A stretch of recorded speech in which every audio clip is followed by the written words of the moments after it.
और वासना का अंधा के विषय महर्षि वेद व्यास ने लिखा कि उल्लू को रात में नहीं सूझता, उल्लू को दिन में नहीं सूझता है, कौवे को रात में नहीं सूझता है, और जो वासना का अंधा होता है उसको दिन रात नहीं सूझता।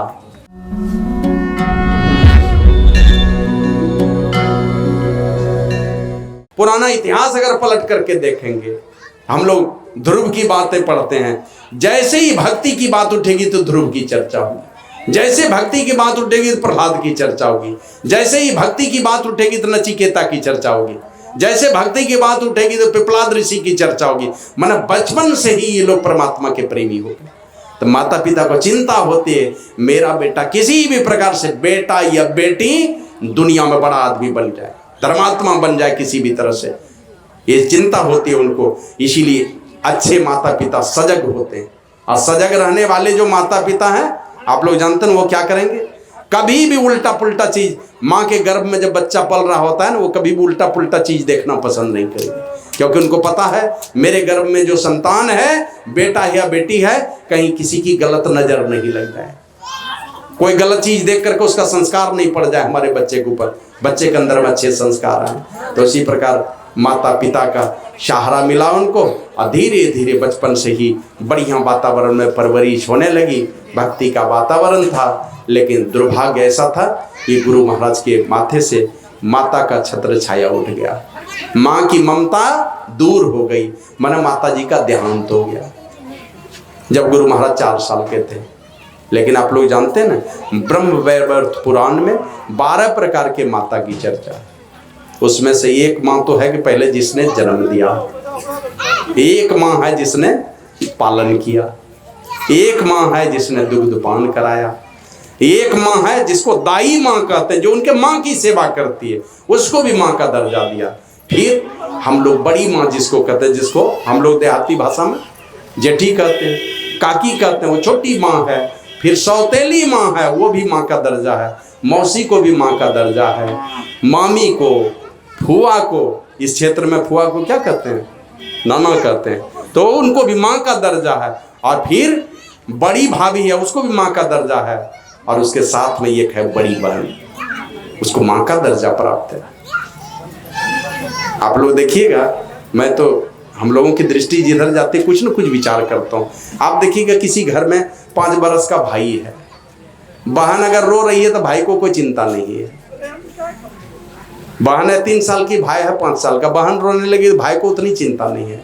लेकिन 5 साल की बहन हो और 3 साल का भाई हो, तो बहन कभी अपने भाई को रोते हुए नहीं देख सकेगी, नहीं हो गोद में टांगने का दम है तो भी जबरदस्ती गोद में उठा लेगी। ये उनके अंदर में भगवान दे करके भेजता, दया और करुणा का भाव बेटी के अंदर में दे के भेजता है भगवान। तो दया और ममता, माँ चली गई तो झूलनदाई जो उनकी बड़ी बहन थे, उन्होंने पालन पोषण किया गुरु महाराज का। और धीरे धीरे बचपन से ही पढ़ाई लिखाई में बड़े कुशाग्र बुद्धि के निकले गुरु महाराज, क्योंकि माता ही धर्मपरायणा थी, पिता ही धर्मात्मा थे, और पढ़ाई लिखाई में अच्छी बुद्धि हुई, बढ़िया परवरिश हुआ, और धीरे धीरे पढ़ाई लिखाई करते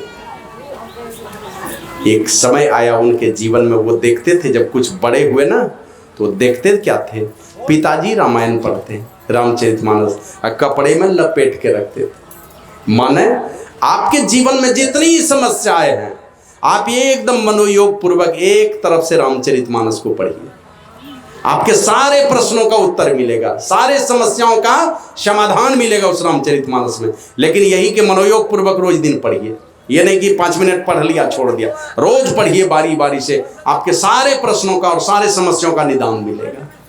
तो गुरु महाराज रोज दिन पढ़ते थे रामचरितमानस, और पढ़ते पढ़ते रोने लगते थे, रामचरितमानस पढ़ते पढ़ते रोने लगते थे।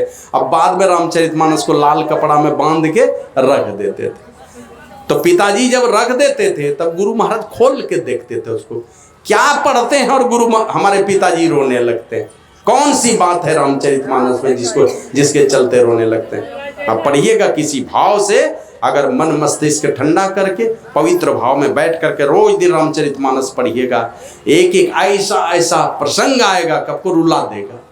इतना त्याग का सारा जीवन, राम है, लक्ष्मण है, भरत है, शत्रुघ्न है, सीता है, सब में त्याग त्याग त्याग, सब त्याग। त्यागे में मन अयोध्या को किस प्रकार फुटबॉल बना दिया। राम गए वनवास, लक्ष्मण साथ में, भरत जी नंदीग्राम में, और खुले आसमान में शत्रुघ्न जी, चारों भाई फुटबॉल बना दिया। अयोध्या धरा रह गया, राम जी का खड़ाऊ रख करके राज होता रहा।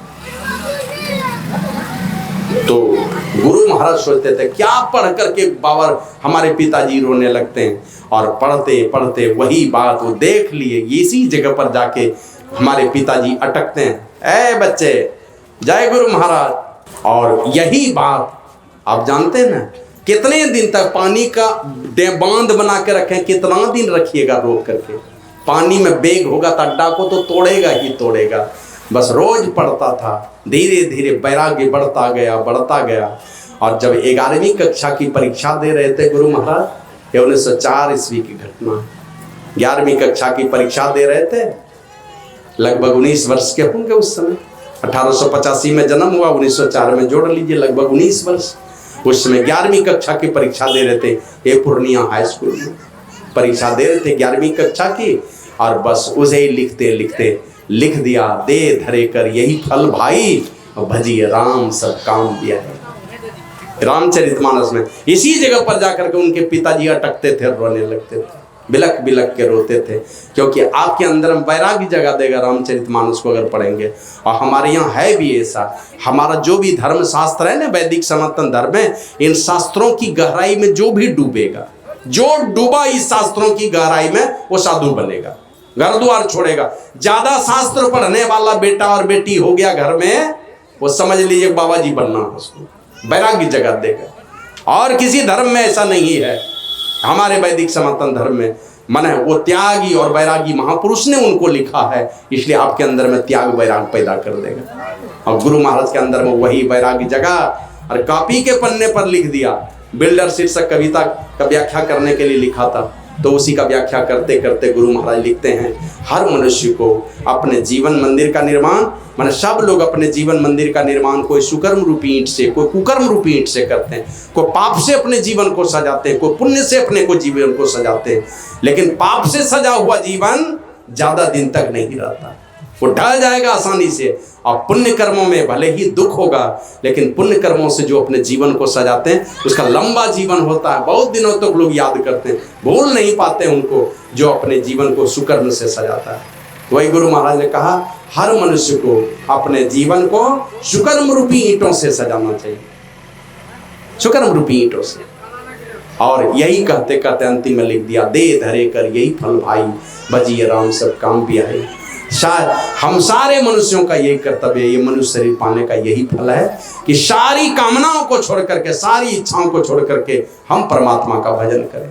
क्योंकि ये मनुष्य का शरीर परमात्मा देते ही है परमात्मा का भजन करने के लिए। ये बहुत जन्मों में परमात्मा ने अनेकों जन्म दिए हमारे। गुरु महाराज तो लिखते हैं, पशु पक्षी कृमि आदि की योनिन में भर में वो बहु बार हूँ।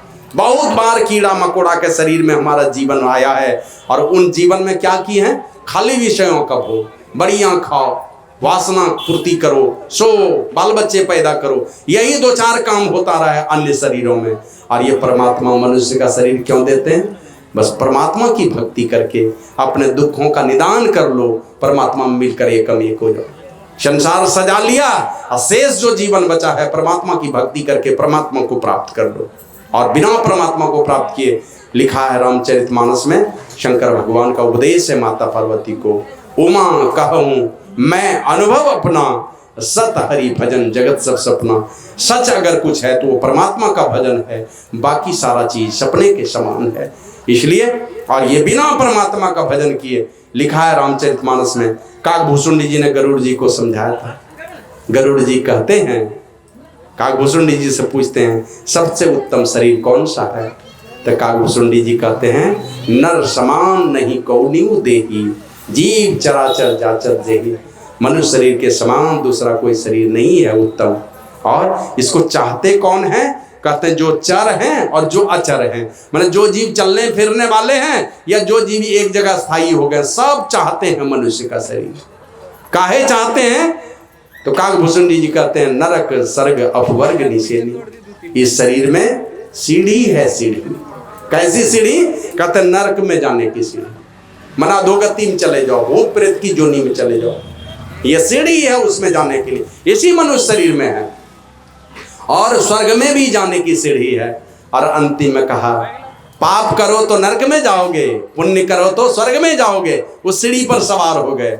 लेकिन संतों से जुक्ति सीख करके जब तुम साधन करोगे, पुण्य कर्म भी करोगे, उसके पीछे फल आशा नहीं रखोगे।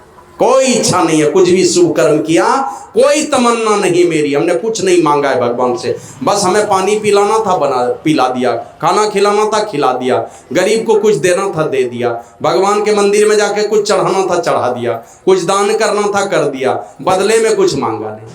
कोई इच्छा नहीं है प्रभु, मेरी क्या इच्छा वो तुमसे ज्यादा कौन जानता है मेरे मन की बात। अब मेरी क्या इच्छा वो तुम जानो, मेरे में क्या कमी है, क्या अच्छाई है, क्या बुराई है, सब तुमको पता है। मेरी गलती को तुम नहीं क्षमा करोगे तो कौन करेगा। मांगना कुछ नहीं, जब भी मांगना है भगवान बस मुझे तो केवल और केवल तुम चाहिए, तुम्हारे अलावा तो तुम्हारी कोई चीज नहीं चाहिए हमको। बाबा कबीर कहते हैं प्रभुता को सब कोई भजे, प्रभु को भजे ना कोई, कह कबीर प्रभु को भजे प्रभुता चेरी।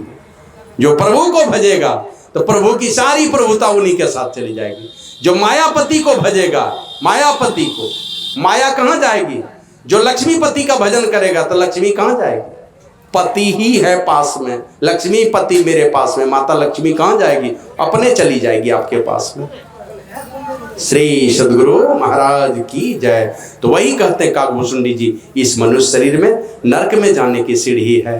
पाप करो चले जाओ, अंधकार मन आंख बंद करो देख लो अंधकार, ये अंधकार नरक में जाने की सीढ़ी है। जब तक पड़े रहोगे इसमें अंधकार में, अधोगति में जाओगे, नरक में जाओगे, ये सीढ़ी है।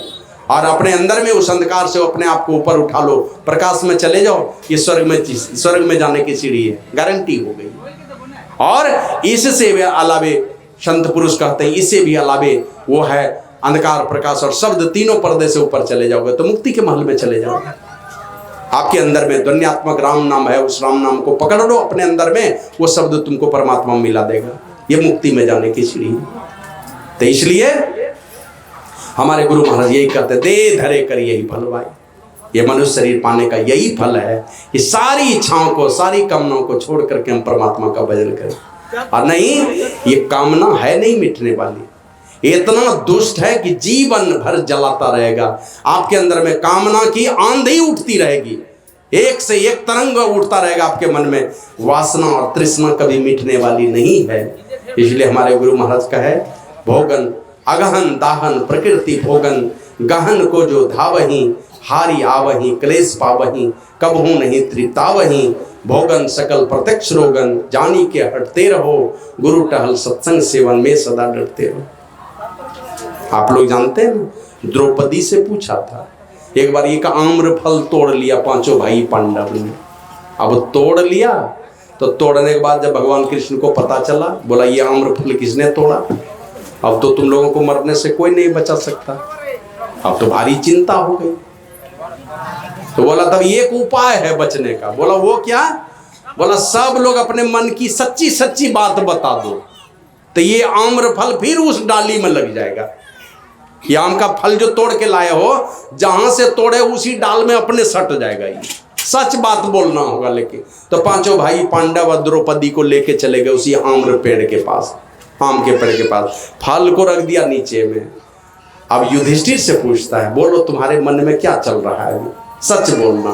तो युधिष्ठिर कहते हैं, महाराज भगवान मेरे मन में तो यही चल रहा है, कौरव पांडव की लड़ाई होगी, उसमें पांडवों की जीत होगी, जीत होगी तो मैं राजा बनूंगा, अब मेरे जो सारे भाई लोग हैं ना, ये लोग मेरे अनुचर होंगे, सब मेरी सेवा में लगे रहेंगे। बोला ये तो ठीक है। तो और भाई लोगों से जैसे युधिष्ठिर बोले नहीं ये बात, आम्र का आम फल जो है ना धरती से 1-2 फीट ऊपर उठ गया। तब भीम से पूछा तो वो कहते हैं, हमारे मन में तो यही चल रहा है कि महाभारत की लड़ाई में पांडवों की जीत होगी और धर्मराज युधिष्ठिर महाराज बनेंगे, राजा बनेंगे, हम लोग बड़े भाई के अनुचर बनेंगे, सेवक बनेंगे। तो थोड़ा और ऊपर उठ गया। सब भाई बोलते गए आम फल, और सब आम के डाल के पास पहुंच गया। अब द्रौपदी से पूछता है, तुम बोलो तुम्हारे मन में क्या हो रहा है। तो द्रौपदी कहती है मेरे मन में भी यही चल रहा है कि महाराज युधिष्ठिर राजा बनेंगे और मैं उनकी पत्नी बनूंगी और ये सारे छोटे भाई अनुचर होंगे। अब इतना कहना था ना, आम जो ऊपर गया था भट से गिर के धरती पर चला आया। तो कहते तुम झूठ बोल रही, सच बोलो, तुम नहीं तो तुम लोगों को मरने से कोई नहीं बचा सकता। बस भीम बिगड़ गए, उनको कहता तुम सच बोलो, क्या बात है, सच सच बताओ नहीं तो तुमको जिंदा नहीं छोड़ूंगा मैं। अब डर के मारे सच बात बोल दी, क्योंकि वो मरने वाली जो बात आ गई। सच बात क्या बोली जानते हैं? वो कहती है मेरे मन में यही चल रहा है, 5 मेरे पति हैं ना, युधिष्ठिर, भीम, अर्जुन, नकुल, सहदेव, कर्ण भी मेरा पति होता तो बड़ा अच्छा होता। मन की वासना और तृष्णा आग लगाती मन में। मन की वासना और तृष्णा कभी मिटने वाली नहीं है। रात में ही एक कथा हम सुना रहे थे लट्ठी में, आप लोग जानते हैं ना, हमारे देश में एक धर्मात्मा राजा हुए, उनका नाम था विक्रमादित्य, चक्रवर्ती सम्राट हुए। और वो उनके बड़े भाई थे राजा भर्तृहरि। अब वो राजा भर्तृहरि सौतेले भाई थे उनके, लेकिन बड़े थे तो वही राजा बने थे। अब चक्रवर्ती सम्राट है तो ये लाख राजा पर शासन है उनका, जिधर जाएंगे उनका मन सब राजा जी हुजूरी बजाने वाले हैं। तब घोषणा करवाए कि जाओ एक इस धरती पर जो सबसे खूबसूरत लड़की उसे भी उस लड़की को चुनो। तो पिंगला नाम की एक लड़की को चुना, सबसे खूबसूरत लड़की। अब उससे शादी हो गई। शादी होने के बाद जो है ना, चाल नहीं था उसका अच्छा, चाल अच्छी नहीं थी। विक्रमादित्य ने एक देख लिया, एक दिन उनको देखा, अपनी भाभी को देख लिया। क्या देखा? उनके यहाँ जो एक घोड़े का रखवाली करने वाला जो है ना, उस घोड़े के रखवाली करने वाले का सरदार, उसके साथ अपने भाभी को देख लिया। अब जैसे देखा, इसकी भी दृष्टि पड़ गई अपने, क्या कहते हैं, राजा विक्रमादित्य के ऊपर, इसकी भी दृष्टि पड़ी। तो वो समझ गई कि हमको देख लिया। अब विक्रमादित्य जाके अपने भाई भर्तृहरि को ये बात बताए, उसके पहले ही पिंगला को पता चल गया मेरी तो शिकायत होगी। इसलिए विक्रमादित्य मिलना चाहता था। तब पिंगला कहती है मुझे पता है वो क्या आएगा कहने के लिए। क्या कहने के लिए आएगा? कहा वो मुझे पता है, वो यही कहने के लिए आएगा कि हमको फलाने के साथ में देखा है। अब ये बात जैसे बोला, वो तो जान रही है सब बात की विक्रमादित्य ने देखा। अब उस पिंगला ने क्या किया, अपने दरबार में से कुछ लोगों को मिला लिया, लोभ दे करके, प्रलोभन दे के मिला लिया। अब विक्रमादित्य के विरुद्ध ही उल्टी पुल्टी बात बोलवा दिया। अब बोलवा करके विक्रमादित्य को ही राज से निकलवा दिया। अब धर्मात्मा भाई राज से निकल गया, लेकिन बीच में ही एक ऐसी घटना घटती है, सब पर्दाफाश कर दिया उसी घटना ने। क्या पर्दाफाश हो गया? एक महात्मा जी आए कोई फल लेकर के, अब फल लेकर के आगे लाके राजा भर्तृहरि को दे दिया। अब उनको दिया, बोले कि ये फल खा लेना, ये अमर फल है, अमृत फल है, तुम अमर हो जाओगे। अब दे दिया वो अमृत फल, तो मन में सोचा खा लूंगा मैं अमर हो जाऊंगा। लेकिन मन में विचार करता है कि मैं तो अपनी पत्नी को चाहता हूं, पत्नी से प्यार करता हूं, तो मेरी पत्नी अमर हो जाए, ज्यादा दिनों तक मुझे सुख मिलेगा। तो अमृत फल अपने पत्नी को दे दिया। अब वो पत्नी मन ही मन सोचती है अरे मैं अमर होके क्या करूंगी, इससे तो बढ़िया है मैं जिससे प्रेम करती हूँ उसको खिला दूं। तो वही घोड़ा का जो रखवाली करने वाला सरदार था, उसी को दे दिया वो आम का फल। अब वो घोड़ा का रखवाली करने वाला जो सरदार था, वो सरदार एक बेश्या से प्रेम करता था। सोचा कि उसको खिला दूंगा तो ये जवान रहेगी सब दिन, ये सुख देगी हमको, उसको दे दिया। अब वो बेश्या मन ही मन सोचती अगर ये अमृत फल हमने खा लिया, मैं अगर अमर हो गई तो जीवन भर में कुकर्म करती रहूंगी, को बढ़िया कर्म तो होगा नहीं, मुझसे तो कुकर्म ही होता रहेगा। इसलिए इससे बढ़िया है कि हम अपने धर्मात्मा राजा को कहीं खिला दें, वो जवान रहेगा, बहुत दिनों तक राज करेगा। फिर राजा को ले जाके दे दिया। अब राजा का आंख फट गया उस आम को देख करके। पूछा ये कहाँ से मिला? सबको बुला करके जब क्या कहते हैं मैंने डांट करके पूछा, तो उस वेश्या ने सच सच बता दिया कि ये घोड़े की रखवाली करने वाला जो आपका उसने दिया है। और उससे पूछा ये तुमको कहाँ मिला? बोला आपकी पत्नी पिंगला ने मुझे दिया है। और इस राजा ने पिंगला को दिया था। बात समझते देर नहीं लगी और वही कहा कि बाहर दुनिया का खेल यही है, विषयों का खेल। कौन कहाँ किसके कहाँ भटका देगा ये विषय कहा नहीं जा सकता है। अंतिम राजा भर्तृहरि पत्नी और राजमहल सब कुछ छोड़ करके सन्यासी बन गया, छोड़ दिया घर बार। तो इसलिए विषय के भोगों में गुरु महाराज फंसे नहीं। दुनिया के सारे कामों को छोड़ करके हम परमात्मा का भजन करें। इसी के लिए मनुष्य का शरीर मिला है। मनुष्य मृत्यु में आया है। आहार निद्रा भय मैथुनंच सामान्य मेतत् पशुभिर नराणाम ज्ञानम नराणाम अधिकम विशेषो ज्ञानेन हीना पशु भी समान। ज्ञान से रहित रहेंगे। परमात्मा का ज्ञान, आत्मा का ज्ञान, ब्रह्म ज्ञान, इस ज्ञान से अगर हम हीन है, ये ज्ञान नहीं है मेरे पास में। लिखा है उपनिषद में इस चेद वेदिदर्थ सत्यमस्ति ना चेदिहा वेदिन महति विनष्टि भूतेषु भूतेषु विचित्र धीरा प्रेत्यास्मात् लोकामृता भवति। यदि इस जन्म में ब्रह्म को जान लिया तब तो ठीक है, नहीं जाना भारी हानि है। महति विनष्टि, बहुत बड़ा नाश हो गया। सब कुछ किया और ये शरीर पाकर के ब्रह्म तत्व को नहीं जाना, आत्म तत्व को नहीं जाना, परमात्मा को नहीं जाना तो बहुत बड़ा नाश कर लिया। और ये नाश अगर एक बार कर लिया तो फिर नहीं मिलने वाला है। बार बार नर दे नहीं अबीर रे, चेत सके तो चेत कहे कबीर रे। कबीर साहब चेतावनी दे के कहते हैं अगर सचेत हो सकते तो सचेत हो जाओ, क्योंकि बार बार यह दे नहीं मिलने वाला। एक बार छूटा, बाबा कबीर कहते हैं लख 84 भरमी के पाँव पर अटकी आए, अब की पासा ना फिरे तो फिर 84 जाए। एक चौपड़ खेल होता है। चौपड़ खेल में अंतिम में जाके वो क्या कहते हैं, गोटी जहां फंसती है अगर लाल हो गया तो लाल, नहीं तो 84 में फिर से चक्कर लगाना पड़ेगा। जैसे सांप सीढ़ी का खेल है, पार हो गए 100 में चले गए तो चले गए, नहीं तो देखते हैं ना 98 से अगर 99 नंबर में पड़े कहीं तो कहाँ जाना पड़ता जानते हैं? 99 नंबर में ही सांप का मुंह है, वहां से एक बार फूक मारेगा तो 1 नंबर में भेजेगा। चलो अब 1 नंबर से यात्रा शुरू करो। तो उसी प्रकार की एक बार अगर गलती हो गई, ये मौका परमात्मा का भजन करने का मौका अगर छोड़ दिया अपने हाथ से, फिर कब मिलेगा ये शरीर कहा नहीं जा सकता।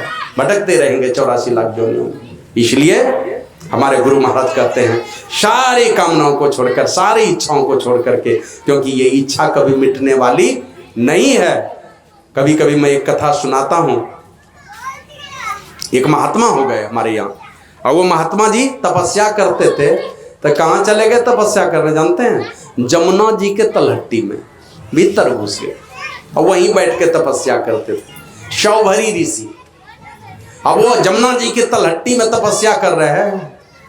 अब हुआ क्या, एक दिन ख्याल आ गया बाहर संसार का, तो सोचा कि जरा आंख खोल के देखना चाहिए।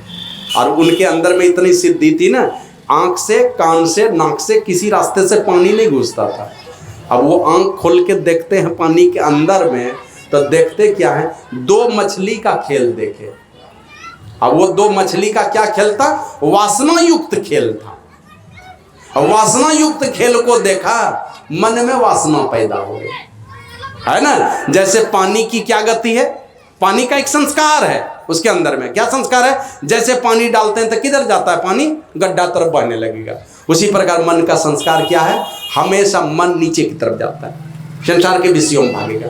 तो जैसे आंख खोल करके शौभरी ऋषि ने देखा, सामने में 2 मछली पर दृष्टि पड़ी, वासना युक्त खेल कर रहा था, खिलौड़ कर रहा था।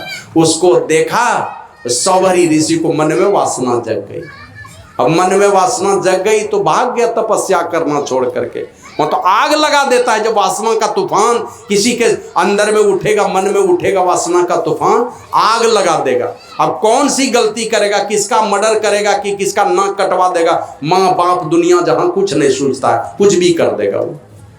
और नहीं सकेगा तो अंतिम फांसी लगा कर अपने मर जाएगा, गोली मार लेगा अपने आप को, जहर खा लेगा, कुछ भी कर लेगा। तो शौभरी ऋषि निकल गए तपस्या करना छोड़ करके। अब निकले, मन में तो तूफान मचा हुआ है, कहां जाके सुनाऊं।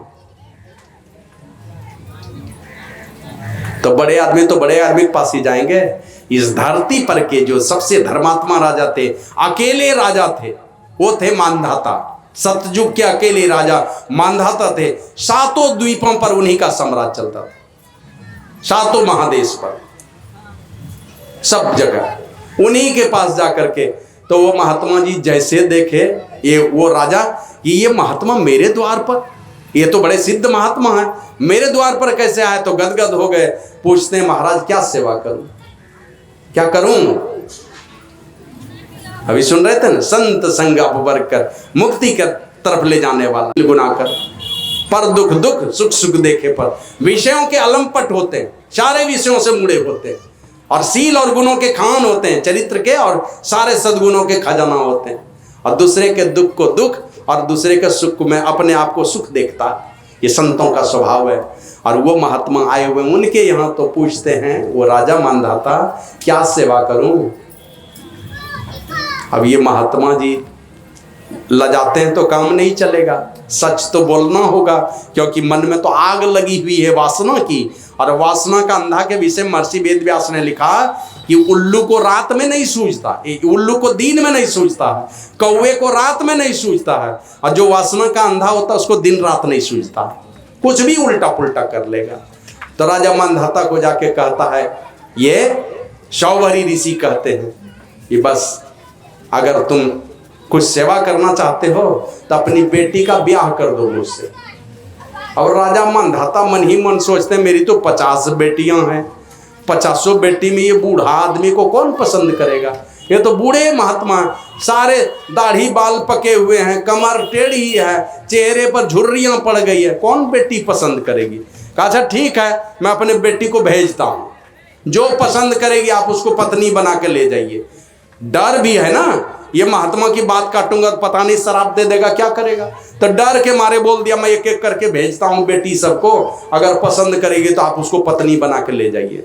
बस वो गए बेटी को भेजने के लिए, और अपना सिद्धि बल से इस महात्मा ने अपने आप को खूबसूरत राजकुमार बना लिया, एकदम सोना का आभूषण, पीला कपड़ा पहने हुए, मोर मुकुट चढ़ाए हुए, सोने का मुकुट पहने हुए बैठा एकदम सिंहासन पर। एक बेटी आई, जैसे देखती है अब मन में सोचते रहे पिताजी तो कहते थे वो बूढ़ा है, वो लड़का कमर टेढ़ी है, यहाँ तो ये खूबसूरत है, ये तो मेरे लिए बिल्कुल उपयुक्त है।